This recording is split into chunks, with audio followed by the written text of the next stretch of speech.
Hello, everybody. What did I say we were? Day 9? We're still in Nebraska.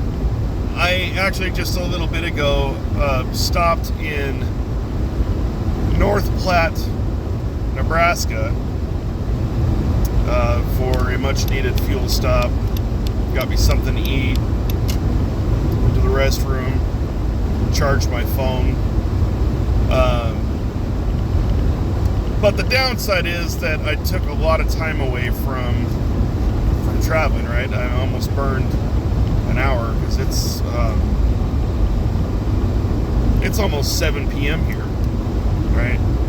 My goal was to get to Rawlins, Wyoming tonight. Well, according to Google Maps, Rawlins, Wyoming is still like another 5 hours from here. And do I have it in me to go 5 hours? Possibly, probably. But here's the thing though, is like it's still early-ish April, right? And mind you, last year when I left for Kentucky, I left Oregon April 11th, and a blizzard came in Portland that day. I mean, the blizzard rolled in as I was leaving, and I got up and over the Blue Mountain summit and got stuck in snow, and I ended up being behind an 18-wheeler going down to 25 miles an hour going up and over the summit. Freezing rain. Oh, it was good times. But I made it, and I stayed safe because I stayed behind that 18-wheeler because I knew that, if he can make it, I can make it. So one of the other things that Keith told me, my buddy in Idaho, was that in the Rockies, when it's still, early, that the road conditions can get very bad. I mean, we're talking like, when the sun goes down and the temperatures cool down, like it's nothing to have black ice on the roads. And that's a concern. And because that was a concern, say April 12th, I believe it was, it's a concern for me now being April 9th. While no 2 years are the same, logic and conventional wisdom would dictate that I should probably follow the same advice that Keith gave me last year, which was get off the roads when the sun goes down. Now, mind you, I did push it a little bit last year. When I left his house, it was probably like 1 p.m., and he told me that he suspected that I probably wouldn't get, I'd only get as far as like Little America, Wyoming. And he advocated that I stop at Little America, Wyoming. Only Little America, Wyoming, they were really proud of their motel prices there. It was like $112 or $118 a night, and I just wasn't willing to pay that much for a motel room for the night. So I went and pushed it, and I went further down the road about another 20, 25 miles or however long it is between Little America and Rawlins. And I stopped in Rawlins, and the reason why I stopped in Rawlins is because I started seeing ice on the road. And in fact, in town there, when I was, driving through town there was like frosted ice right on the road itself. So I was driving on a very thin sheet of ice, like sleet, I guess. So that's a concern. I know that, in talking to Thad and Lori yesterday, Thad thought that I was being a little, I think he thought I was being overly cautious for no reason, but Thad's also not a professional driver, and Keith is. So, in that respect, when my buddy tells me to get off the road come sundown, I'm going to get off the road come sundown, and I'm going to defer to his expert opinion. So I'm full up on gas now. My belly's full, so it's going to be a while before I have another rest stop, but I am am going to reach out to him and ask him if he's noticed any really bad inclement weather on the roads there, because that's really going to determine whether or not I decide I might want to push it beyond Cheyenne. If not, I'll just stop and stay in Cheyenne and I'll burn another day that I really didn't want to burn. But better to err on the side of caution, right? So that's what I'm going to do. So that's the update for Nebraska. The road trip going through Nebraska. So the sun's starting to, it hasn't quite set yet, but I mean, like I said, it's 7 p.m. ish now, so sunset,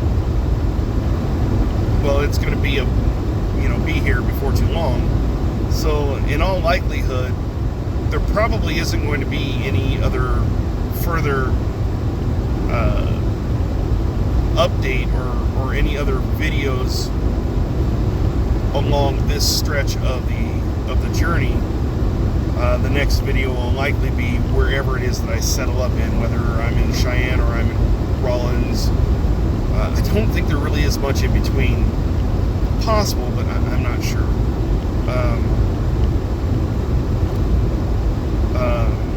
Yeah, so that's the update. I am doing very well. I'm still flying high from seeing my great-great-grandfather's grave. I can't tell you what that meant to me. I mean, that meant the world to me, to see his grave. And to boot, like, after I finished filming that last clip where I was showing you his grave, what I didn't notice were these two little things that were tucked, like they're like little pins or something. This little, I don't know, I can't think of the right word, but it's these decorative devices that are stuck in the ground next to his grave.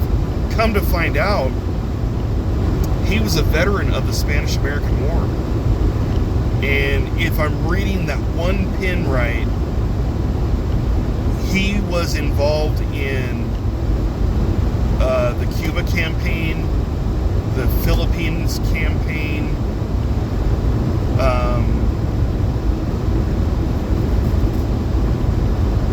there's something else I can't remember now, but the thing is, he was a veteran of the Spanish-American War, and it just kind of made me think about my family lineage, and on both sides, really, of how many of my ancestors had served this great nation, in their, in wartime. My father was in Vietnam. My uncle served during that time. My great uncle served during that time. My great uncle being my grandfather's youngest brother. Big age gap between them. And so the youngest brother served in Vietnam. The older brother served in Korea. He was a Marine in Korea. So Uncle Al was in the Navy in Vietnam. Uncle Marion did not serve because he had lost his thumb. That's right. Uncle Richard was a Marine in Korea.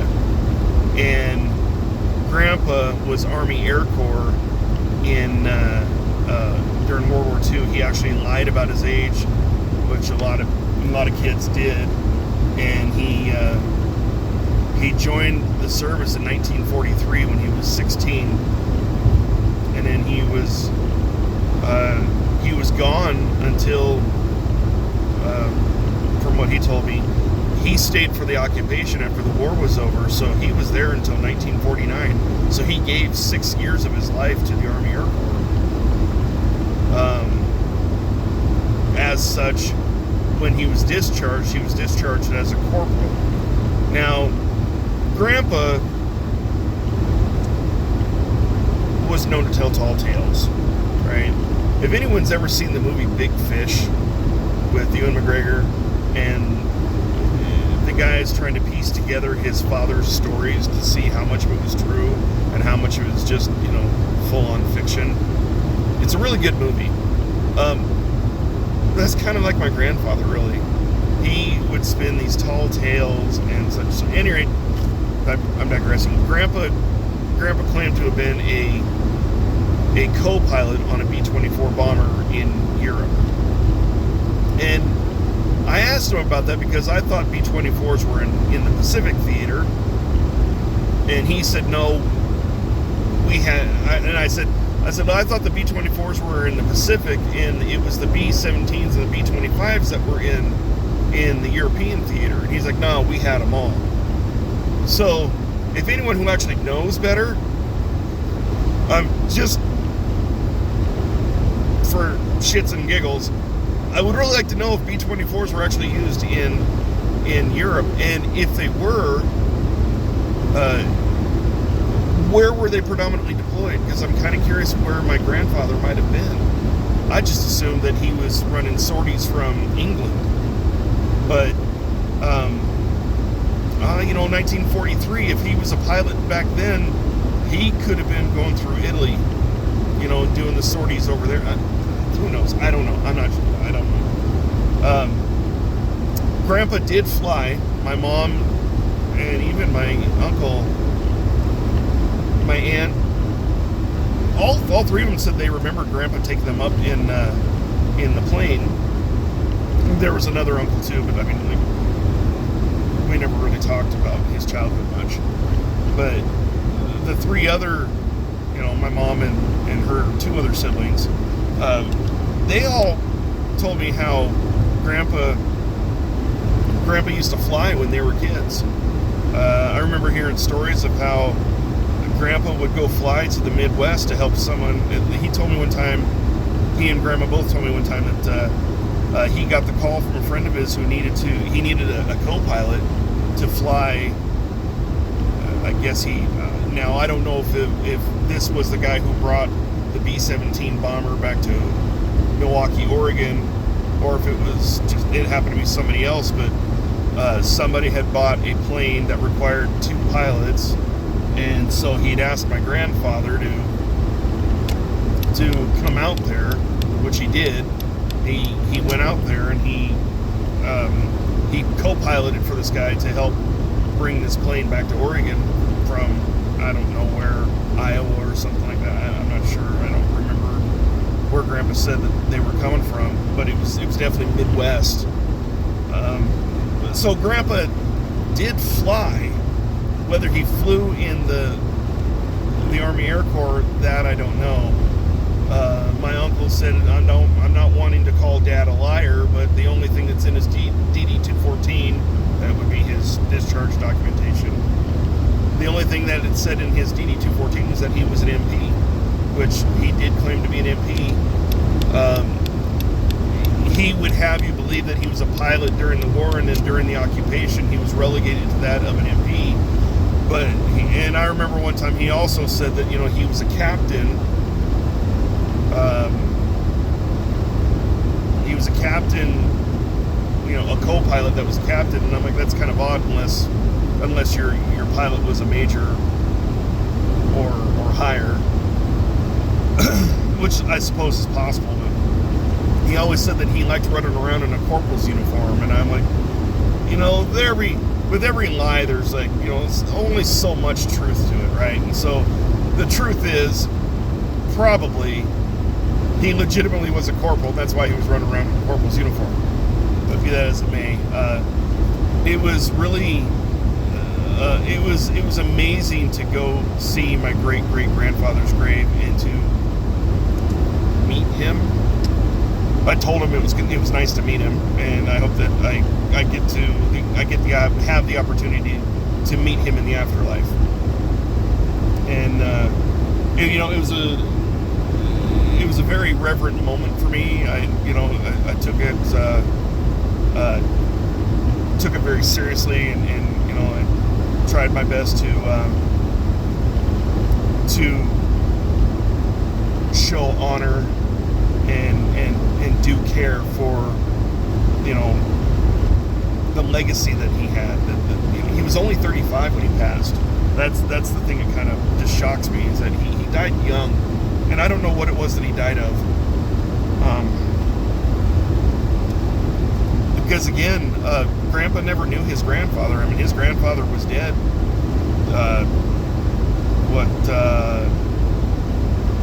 Something like 23 years before he was even born. Well, 1914 to 1927. No, less than 14 years before, 13 years before he was born, right? Check my math on that one. So, he had been dead for over a decade, and I think under two. Anyway, he had been dead for a long time, so he never knew his grandfather. He spent a lot of time with his grandmother. A lot of that, from what I could gather, is, not to speak ill of the dead, but I get the impression that my great-grandmother, his mother, didn't really have the ability to take care of him. Either she couldn't because she was too young, or she didn't want to. I don't know what the deal was. I know that she ended up having other kids, obviously, because Grandpa was the oldest of all of his siblings, and of his sisters and his brothers, and she had something like, I think she had 9 children total. My mother is actually named after one of my grandfather's sisters that had passed. She was killed in a car accident right before my mom was born, so that's why they named my mom after her. At any rate, he spent an awful lot of time with his grandmother. He always talked, he always spoke highly, very fondly of his Grandma Johnson, which used to confuse me, because I was like, okay, well then who's Grandma Kennedy? Well, he had to sit me down one time and actually explain it, connect the dots for me, and be like, they're the same person. Well, how are they the same person? Well, because Grandma Kennedy married Grandpa Johnson sometime after Grandpa Kennedy passed away. And so that's all I really got out of any kind of family history for my grandfather in that respect. It was, that's all I know is that he spent an awful lot of time with his grandmother. His grandmother, I don't know what prompted her, but Uncle Al told me that she was old enough to have come out to Oregon via wagon train, like Oregon Trail type stuff. She'd gone to Oregon via wagon train, come back to Nebraska via locomotive train, and return to Oregon via Model T. And she had lived old enough to have witnessed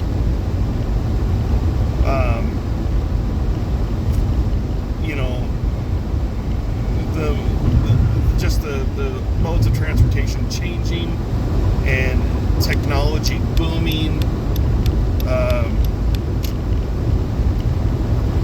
My great-grandmother obviously had lived long enough to see a man on the moon.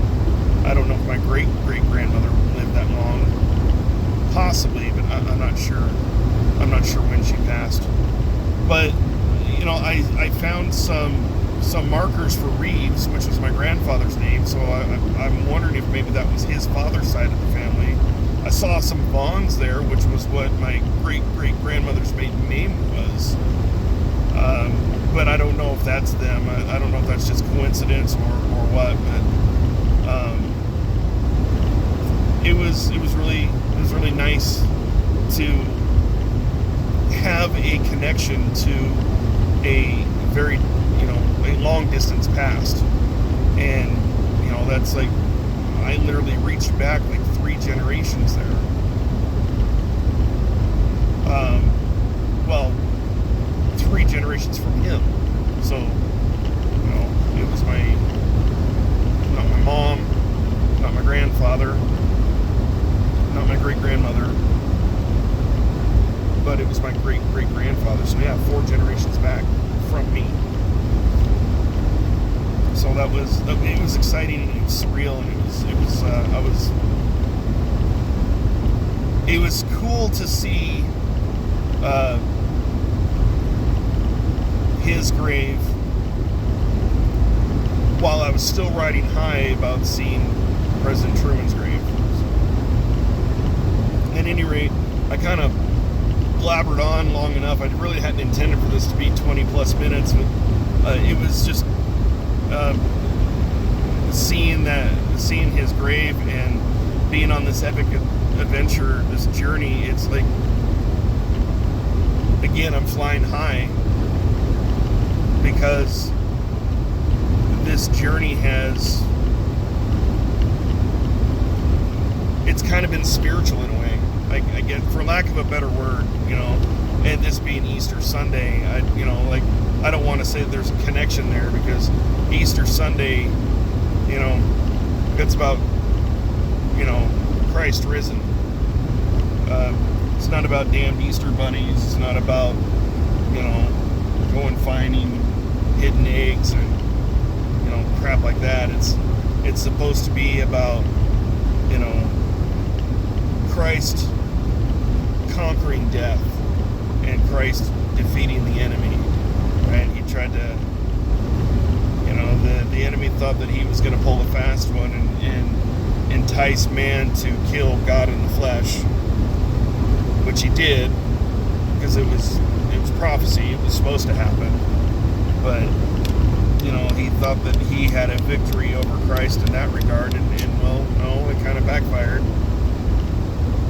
He probably still doesn't see it that way, but that's how that's how it is that the Lord defeated death, and not only did he defeat death,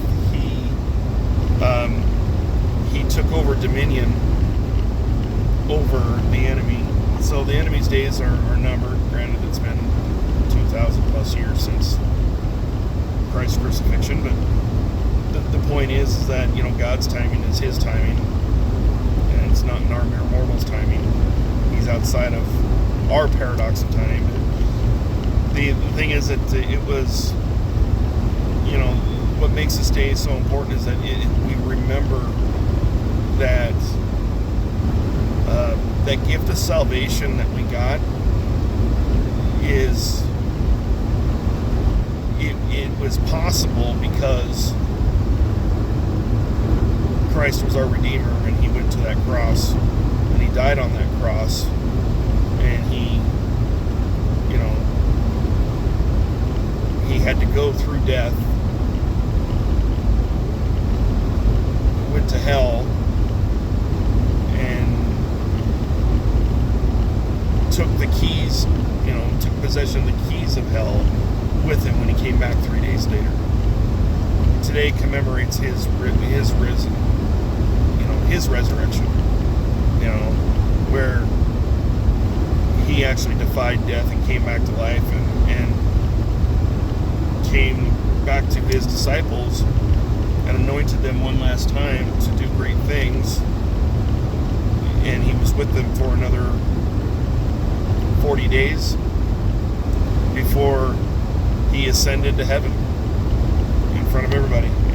That was there. He ascended to heaven, and then, Christianity as we know it took off from there. So it's this day is always about Him. So it's kind of hard for me to really truly focus on Him while I'm driving and I'm traveling, but I'm taking a conscious effort to make to be cognizant of His victory and His sacrifice for our gain. So we should all praise Him for that. And for those of you who are non-believers, So I prattled on about my faith, and if that ruffles your feathers, well, it's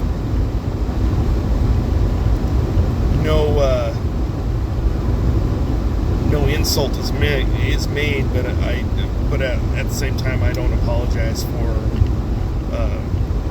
professing my faith and my belief in God above, who has redeemed me and who has been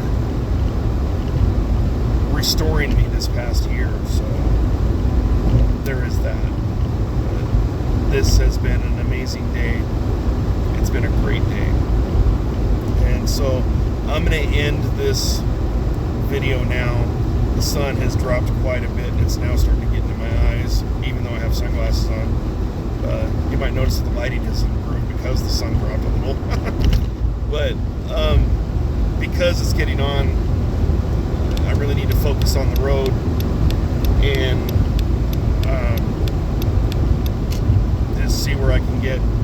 Whether it's Cheyenne or it's Rollins remains to be seen. I'd rather get further down the road if possible, because I don't want to lose another day. But I mean,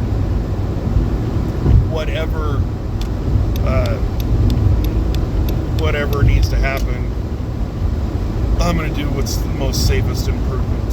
So I'm going to end this by saying, do take care of yourselves and take care of each other. And I hope you enjoyed your Easter Sunday. And I'm going to say happy trails, because I am on this happy trail. And I will talk to you soon. So, yeah, we'll do that. Take care of yourselves. Take care of each other. Happy trails. Next time.